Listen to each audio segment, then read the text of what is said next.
ഇതെന്റെ മോനാ. അമ്മ ഇങ്ങോട്ട് ഈ കയ്യും കാലും അമ്മയുടെ, ഈ കയ്യും കാലും നിന്റെ. ഇനി ഈ കൈന്റെ കാലിന്റെ എല്ലാ ഉത്തരവാദിത്തങ്ങളും നിങ്ങളുടെ ആയിരിക്കും. ഇനിയെങ്കിലും ഒന്ന് തല്ലൂടാതിരിക്കും. അമ്മ കേട്ടാ, ഈ കയ്യും കാലും എന്റെ ഉത്തരവാദിത്താ. അത് ഞാൻ നോക്കിക്കൊണ്ട്. അമ്മിനി ഈ കാര്യത്തിൽ ഇടപെടാൻ നിന്നാ അത് നല്ലതിനാവില്ല. അമ്മ കാലൂട്. ചേട്ടാ, ഞാൻ 2-3 ദിവസം എന്റെ വീട്ടിൽ പോയി നിന്നിട്ട് വരാം. സൂക്ഷിച്ചൊക്കെ ഇരിക്കണം.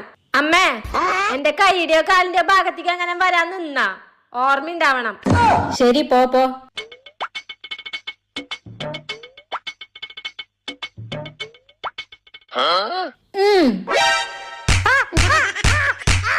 ചേട്ടാ, ഞാൻ വന്നു.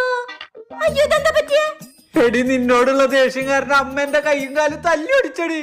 ഈ തള്ളനെ ഞാനൊരു പാഠം പഠിപ്പിക്കും.